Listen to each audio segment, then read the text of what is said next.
करता हूँ, सबसे पहले अभी अगर मैं अपनी इस जो मेरे पास अरे आई है इसे देखूँ कि इसके अंदर कोई ऑनलाइन रीडिंग का ऑप्शन है। ठीक है, सो आई विल सी हेयर कि एक्सेस इन्फो, मुझे एक्सेस इन्फो में अगर जाता हूँ सबसे पहले मैं इधर सैम्पल कंट्री पीके, ठीक है, इधर कोई पीडीएफ, ये एक पीडीएफ का ऑप्शन है, मैं इसे एक्सपेंड करता हूँ तो इधर ये एक लिंक आ रहा है, एक्सेस टोकन लिंक। ठीक है, मैं इसे कॉपी कर लेता हूँ और अपनी गूगल में सर्च करता हूँ ताकि मैं देख सकूँ कि इस लिंक के अंदर है क्या। ठीक है, सो मुझे उम्मीद है कि ये एक पीडीएफ की कोई कॉल कर रहा होगा। तो ये देखें, ये सेफ एज का ऑप्शन दे रहा है, इसका मतलब कि ये एक पीडीएफ फाइल है। ठीक है, सो इट्स मीन कि अगर मैं इसे अपने आई फ्रेम के अंदर, आई फ्रेम क्या होता है, आई फ्रेम एक HTML फ्रेम है, अगर आप इसके बारे में पढ़ें तो ये डिस्प्ले करता है web page with in a web page. ये एक वेब पेज है, आपकी एक वेबसाइट है, उसके अंदर एक वेब, आपकी एक वेबसाइट आई फ्रेम है, सो इसके अंदर एक इनलाइन फ्रेम भी स्पेसिफाई कर देता है। इसके मुख्तलिफ ऑप्शन हैं, ये एक HTML पेज भी हो सकता है, ये कोई PDF फाइल भी हो सकती है। तो हम आई फ्रेम को यूज़ करेंगे अपने इस फंक्शन को इंटीग्रेट करने के लिए। सबसे पहले मुझे पता तो चल गया कि एक्सेस टोकन के अंदर जो PDF है ना, ये वाली एक्सेस टोकन वाली, ठीक है, ये मुझे चाहिए। जिस अरे के या जिस बुक की लिस्ट के अंदर एक्सेस PDF के अंदर ये एक्सेस टोकन है, ये उसके नीचे रीड ऑनलाइन दिखा दे, और जिसके नीचे नहीं है उसके नीचे नॉट अवेलेबल दिखा दे। तो मैं सबसे पहले ये एक टेनरी ऑपरेटर अपने रीड ऑनलाइन के ऊपर लगा देता हूँ, टेनरी ऑपरेटर के इफ़ मैं इधर लिख देता हूँ पहले, सबसे पहले मैं अपनी बुक्स को एक्सेस करूँगा कि जिनके नीचे, अब इधर मैं क्वेश्चन मार्क यूज़ करूँगा, क्यों, क्योंकि बाज़ बात हो सकता है कि कुछ बुक्स के नीचे ये ना हो। जैसे कि अगर हम देखें कि अगर ये 0 था और मैं 1 में जाता हूँ और इसके एक्सेस इन्फो में जाऊँगा और PDF में गया तो इधर इज़ अवेलेबल फॉल्स है, और इधर वो जो सा एक्सेस एक्सेस टोकन लिंक था वो है ही नहीं। तो अगर मैं इसे एक्सेस करता तो ये मेरी एप्लीकेशन क्रैश हो जाती, क्योंकि वो अनडिफाइंड देता, उसे मिलता ही ना, और इधर वो है।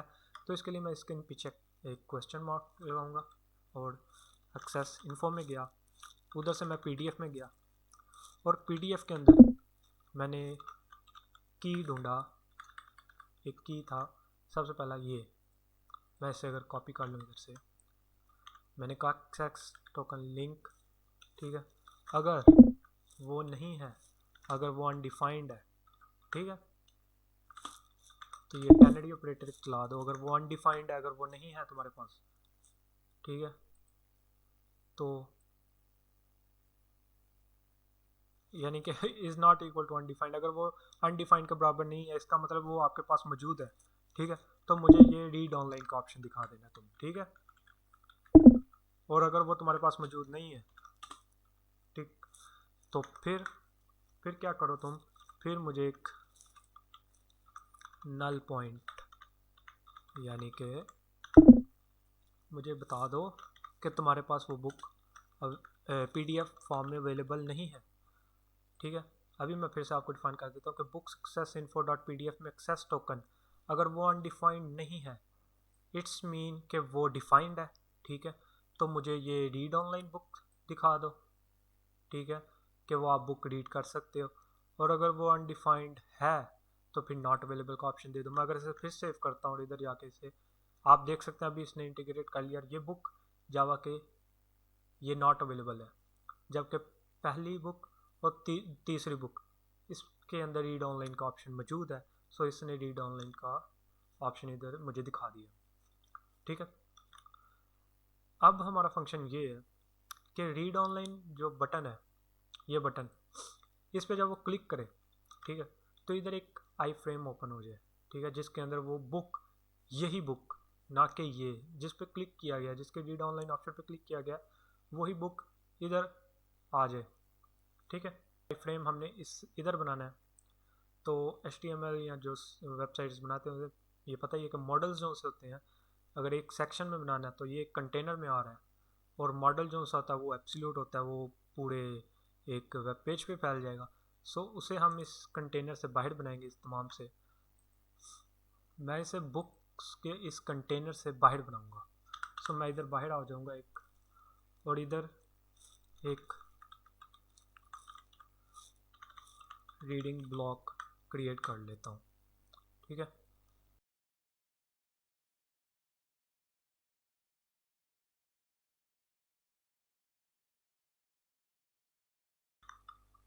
अभी आई फ्रेम के लिंक के अंदर मैं इसका लिंक दे देता हूँ फॉर इजी टू यूज़, ताकि अभी हम देख सकें कि जो डाटा हम फेच कर रहे हैं वो आ भी रहा है कि नहीं। मैं इसके सोर्स पे क्लिक किया, मैंने इधर इसे पेस्ट किया, क्लिक कर देता हूँ। अब मैंने सेव किया और अब मैं इधर देखता हूँ जी, तो ये आप देख रहे हैं एक आई फ्रेम क्रिएट हो चुका है, ठीक है। ये उस बुक्स एप्लीकेशन के ऊपर ही एक इंटरफेस आ गया और इधर वो डाटा आएगा। अभी वो कह रहा है कि account.google.com रिफ्यूज टू कनेक्ट। सो इसे भी हम अभी हल कर लेंगे, इसको मसला कोई नहीं इसका। सर्चिंग करने के बाद कुछ मुझे एक डाटा मिला, क्योंकि ये लिंक्स जब मैं इसे एक्सेस कर रहा था, ये ऑनलाइन चेक करने के लिए सही है कि ये बुक का पीडीएफ अवेलेबल है या नहीं, ठीक है। लेकिन अगर मैं इस लिंक को पुट करता हूँ तो ये कुछ बताता है कि ये रिफ्यूज़ टू कनेक्ट है। तो उसके लिए मैंने अभी कुछ सर्चेस की तो मुझे एक लिंक के बारे में पता चला। अगर मैं वो यहाँ पर पुट कर देता हूँ,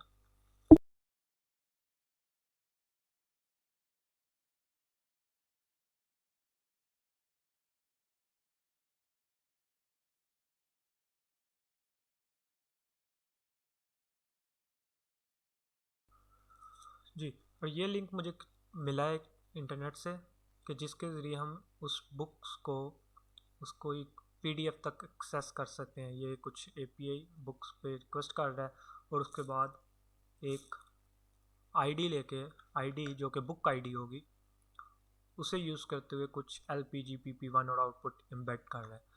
इधर मैं देखता हूँ कोई बुक की आईडी है हमारे पास। अगर मैं इसे एक्सेस इन्फो को ऑफ करता हूँ, ठीक है, ये आईडी एक है, मैं इसे अगर कॉपी करता हूँ, ठीक है, और मैं इधर पुट कर देता हूँ आईडी को इसके अंदर, ठीक। मैं अभी के लिए इसे ऐसे छोड़ देता हूँ आईडी। मैं इधर ओहो आईडी पुट करता हूँ, ठीक है। अब मैं इसे सेव करता हूँ। So cross fingers let's see के बुक फैच होती है कि नहीं। सो ओहो ये क्या आ गया है, ये तो उसके मेन पेज पे ही ले गया हमें, और हमें मेन पेज पे तो नहीं जाना था, हमें तो उसकी पीडीएफ चाहिए। मुझे लगता है मेरे से कोई गलती हो गई। ID L P ji and हाँ, ये L P G P P one के आगे एक और थी कमांड, वो मैं भूल गया था। And P G P P one one, ये तमाम चीज़ें आप इंटरनेट पे अगर सर्च करें तो आपको हर चीज़ मिल जाएगी। अभी मुझे यही मसला आ रहा था कि मैं ये पीडीएफ को अपनी आई फ्रेम के अंदर पुट कैसे करूँ। मैंने वो लिंक यूज़ किया था, उसने मुझे एक्सेस नॉट एक्सेसिबल बता दिया। फिर मैंने स्टैक ओवरफ्लो पे कुछ सर्च किया कि how to access PDF using Google API, तो मुझे ये एक लिंक मिला जिसमें बुक्स और आईडी को यूज़ करते हुए कुछ L P G P P one और L P G P P one को यूज़ करते हुए आउटपुट इम्बेड किया गया। मैं इसे अगर अब सेव करता हूँ, सो लेट्स सी कि अब इधर बुक आ जाए जी, और सक्सेसफुली वो एक्सेस दी बुक, हमारे पास वो बुक आ चुकी है, ठीक है। तो हम इस काम में तो सक्सेसफुल हो गए, ठीक है, कि how to access a book. इधर कुछ एरर से वो, ठीक है। तो हमारे ये दो तीन ऑपरेशन है। सबसे पहले था एपीआई को फेच करना है, ठीक है, कि वो सक्सेसफुली हम एक बुक को फेच कर सकें, फिर उसको इंटीग्रेट किया अपने फ्रंट एंड के अंदर, और तीसरा था उस बुक को कैसे रीड किया जाएगा, ठीक है। जो बुक अवेलेबल है उसका बता दे कि वो रीड ऑनलाइन आप ऑप्शन है, और दूसरा अगर नहीं है तो वो नॉट अवेलेबल बता देगा। और जो अवेलेबल है उसको अब रीड करने के लिए एक आई फ्रेम कैसे बनाया और उसके अंदर हमने कैसे उस बुक को एक्सेस किया, ठीक है। ये तमाम डाटा हमारे पास आ गया। अभी एक और काम करते हैं इधर के, जो बुक एक्सेसिबल है तो वो सही पड़े, तो उसके लिए हम एक कोड यूज स्टेट यूज़ करते हैं, ठीक है।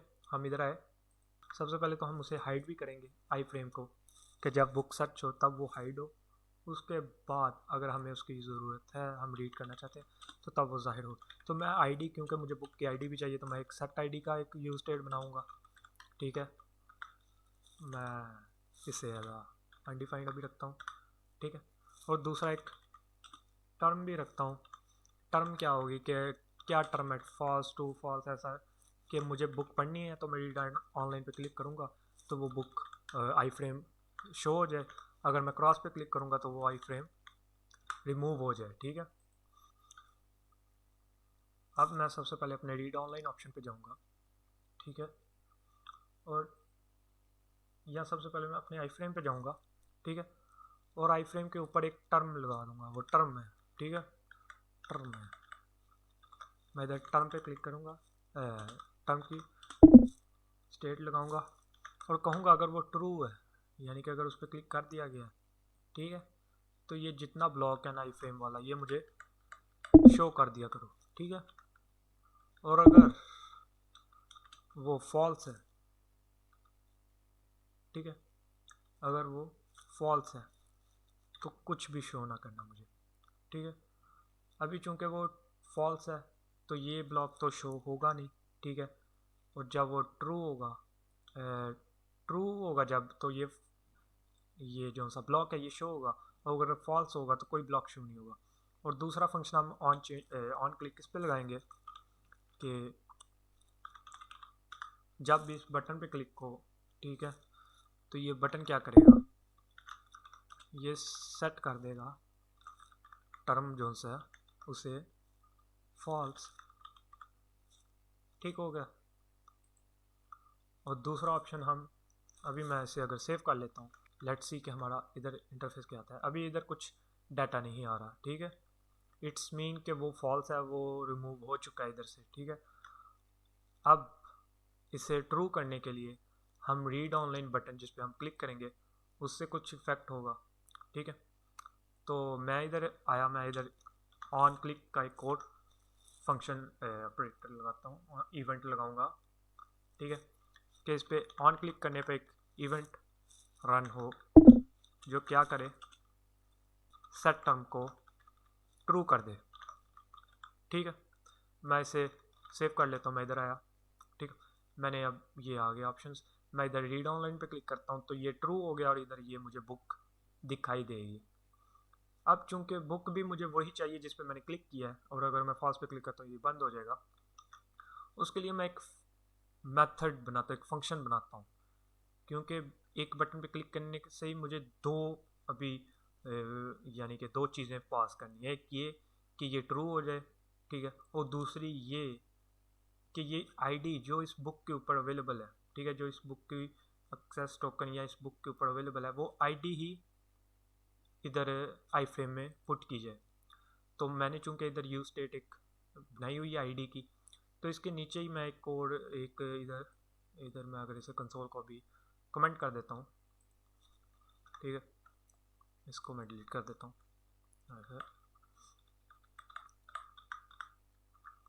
मैं इधर एक मेथड डिक्लेयर करता हूँ, एक मेथड बनाता हूँ, एक फंक्शन बनाता हूँ, उसको नाम दे देता हूँ मैं चेक इट का एडो फंक्शन एक बना।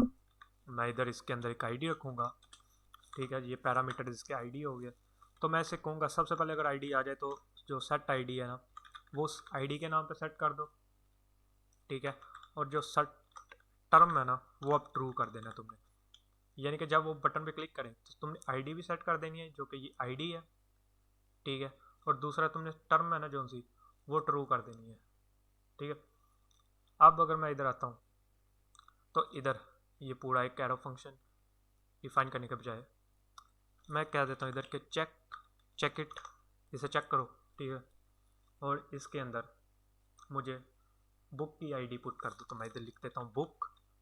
ठीक है, जो कि बुक में एक्सेस है और उसकी आईडी अगर है तो ठीक है, अगर नहीं है तो शो भी नहीं होगा वैसे भी।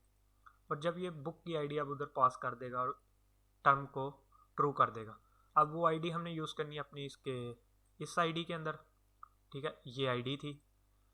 ठीक है, तो मैं इधर इसलिए मैंने टेम्पलेट लिटरल्स यूज़ किया था ताकि हम जावास्क्रिप्ट के जो वेरिएबल्स हैं जो उनसे जो भी डाटा होगा वो हम इसके अंदर यूज़ कर सकें।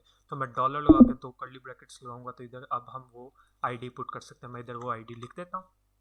ठीक है, अभी इधर ऑन क्लिक फंक्शन को मैं एक एडो डिक्लेयर करूँगा। ठीक है, अब मैं इसे सेव करता हूँ, अब मैं इधर आता हूँ तो ये बुक्स आ गई।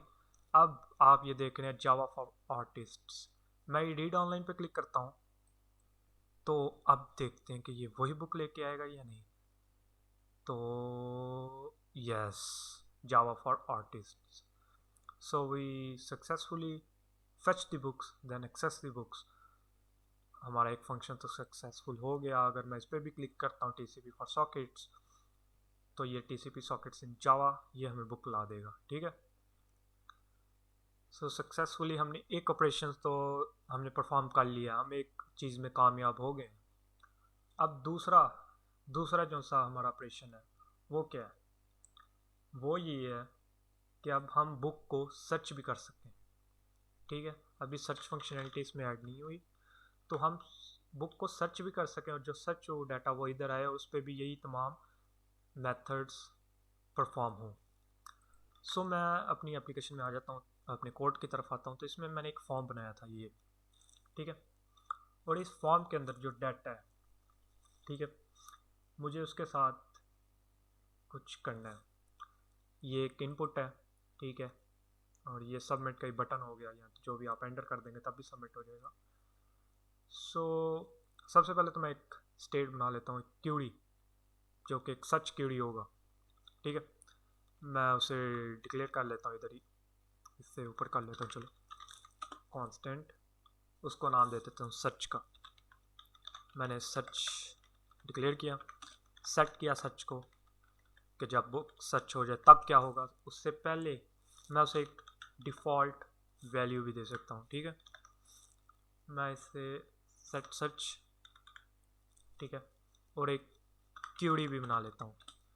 क्यूरी क्या है, जो कि इसके ये जावा के नेम की जगह जो क्यूरी आएगी बुक का नेम होगा, ये क्यूरी होगी। तो मैं इधर एक क्यूरी लिख देता हूँ, क्यूरी क्या नाम इसका है, क्यूरी, और यूज़ स्टेट, इधर मैं बुक का नाम ले देता हूँ जो कि हमें डिफ़ॉल्ट चाहिए, जो डिफ़ॉल्ट डाटा हमें इधर पहले से ही मिलेगा।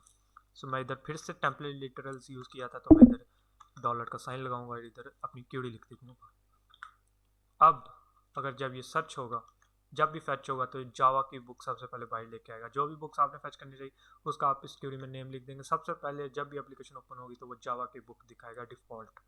ठीक है, अब अगर इस फॉर्म के ऊपर जब ऑपरेशन परफॉर्म होगा, तो मैं इधर सबसे पहले एक वैल्यू बनाता हूँ, वैल्यू का वेरिएबल, और इससे यहाँ पर लिखा सच, कि सच जो कि डिफ़ॉल्ट कुछ भी नहीं है अभी, और ऑन चेंज, जब भी ये चेंज हो, ठीक है, तो ऑन चेंज के ऊपर एक इवेंट चले, इवेंट लिसनर चले, और वो सेट सर्च करे क्या, ई डॉट टारगेट डॉट वैल्यू। ठीक है, अभी ये मैं अभी आपको डिफाइन करता हूँ ये टारगेट डॉट वैल्यू क्या होगा, यानी कि क्या हो रहा है इधर। अगर मैं इसे कॉपी कर लेता हूँ और इधर सर्च सर्च के पर अभी मैं इधर कंसोल लिखता हूँ, लॉग, और वो date e dot target dot value, के जो वैल्यू इसके अंदर है वही कंसोल पे वही चेंज होगी। अगर मैं इधर आता हूँ और इधर वो डाटा लिखता हूँ, तो आप इधर देख रहे हैं कि वैल्यूज़ चेंज हो रही हैं। ठीक है, यानी कि successfully we get the data. ठीक है, अब सेट सर्च करने के बाद, ठीक है, सर्च भी हो गया। अब ये सर्च करने के बाद मुझे ये डाटा इस यूज़ फैक्ट के अंदर दोबारा तो रीजनरेट करना है ना, कि वो फिर से रिक्वेस्ट करे गूगल API पे, और वहाँ जाके अब क्यूरी वो जो मैंने इनपुट के अंदर लिखी है, ठीक है, और वो बुक ही मुझे शो कराए। ठीक है, तो उसके लिए मैंने एक मेथड भी बनाया, वो था गेट सर्च का। ठीक है, मैं इधर आया, मैंने फिर से एक फंक्शन बनाता हूँ get search event is equal to, कि जो बुक भी वो सर्च करे, सबसे पहले तो मैं इसे प्रिवेंट डिफ़ॉल्ट कर दूंगा इवेंट को। ये क्या करेगा, ये उस ऑन ईच जब भी फॉर्म सबमिट होगा तो ये ब्राउज़र को लोड नहीं करेगा, क्योंकि हम तो वो नहीं चाहते कि ईच रिक्वेस्ट पे जब भी कोई मैं एंटर करूँ तो ब्राउज़र लोड और फिर उससे फिर वही डाटा आ जाए। तो जब ये सर्च हो जाएगी तब मैं देखूँगा कि सर्च जो कि मैंने सेव किया, जो कि मैंने सेट सर्च किया, तो सर्च के अंदर कुछ तो होगा। अगर वो बराबर नहीं है, यानी कि अगर वो नल नहीं है, क्योंकि पहले तो वो खाली थी, ऐसे थी वो। ठीक है, अगर वो ऐसी नहीं है, यानी कि उसके अंदर फिर कुछ नेम आया, मैंने कुछ पुट किया, ठीक है, तो तुम क्यूडी जो सी है ना, जो मैंने क्यूडी बनाई है, उसके अंदर भी ना सर्च को पुट कर दो, ठीक है। और अब जो सा सेट सर्च है ना, ठीक है, उसे नल कर दो। लेकिन अगर वो नल ही है तो अलर्ट कर दो क्या, कि एंटर बुक नेम, कि जनाब अली बुक का नाम तो अंदर पुट करें ना पहले, ठीक है। अभी ये फंक्शन ऑन सबमिट चलेगा, जब फॉर्म सबमिट होगा तो मैं इधर ऑन सबमिट लगा देता हूँ और इधर गेट सर्च अपना डिक्लेयर कर देता हूँ, ठीक है। अब जब भी फॉर्म सबमिट होगा तो ये क्यूरी एक फंक्शन चलेगा इस स्टेटमेंट के, सेट क्यूरी कर दो उसे, अगर उसके अंदर वो नल नहीं है, ठीक है, अदरवाइज अलर्ट कर दो। लेकिन अब ये डाटा इसके अंदर कैसे यूज़ फैक्ट के ऊपर चलेगा, क्योंकि मैंने पहले बताया कि यूज़ फैक्ट तभी चलेगा अभी तो जब कंटेंट जब ब्राउज़र लोड होगा, ठीक है। तो ये मैंने ऑपरेटर आपको ये बताया था कि ये अरे इसलिए यूज़ होगी, अगर इसके अंदर हम क्यूरी पास कर देते हैं तो यूज़ इफेक्ट देखेगा कि जब भी ये क्यूरी चेंज हो तब तक यूज़ इफेक्ट चले। तो जो सी क्यूरी अभी हमें चाहिए कि जो चेंज हो तो तब भी यूज़ इफेक्ट चले, तो वो क्यूरी क्यूरी ही है तो मैं इधर अगर क्यूरी पुट कर देता हूँ, ठीक है, तो जब जब हम सर्च करेंगे तो ये सेट क्यूरी करेगा, इट्स मीन कि क्यूरी अब चेंज हो गई है, यूज़ इफेक्ट ट्रिगर हो जाएगा, उसे पता चल जाएगा हाँ भाई ये क्यूरी चेंज हो गई है।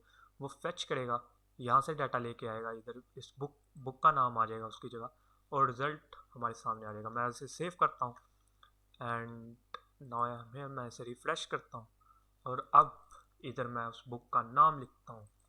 सो फिंगर क्रॉस मैं इधर लिखता हूँ, मैं इधर लिख देता हूँ जावा स्क्रिप्ट, मैं एंटर करता हूँ तो ये हमारे सामने बुक्स आ गई। So successfully we are getting our results. मैं फिर से इधर कोई और बुक का नाम लिखता हूँ, मैं लिखता हूँ हैकिंग, मैंने एंटर किया, अब इधर हमारे पास हैकिंग की बुक्स आ गई। मैं रीड ऑनलाइन एक बुक के नीचे ऑप्शन आया, बाकी की अवेलेबल नहीं है,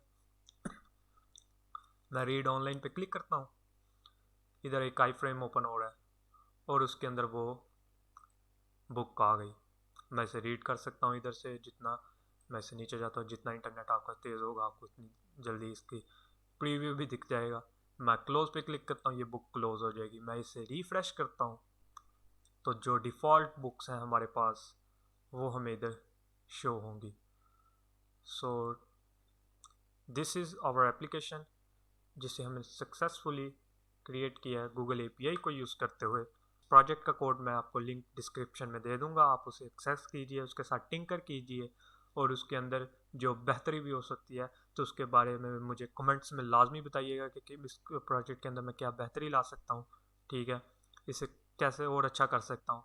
सो शुक्रिया।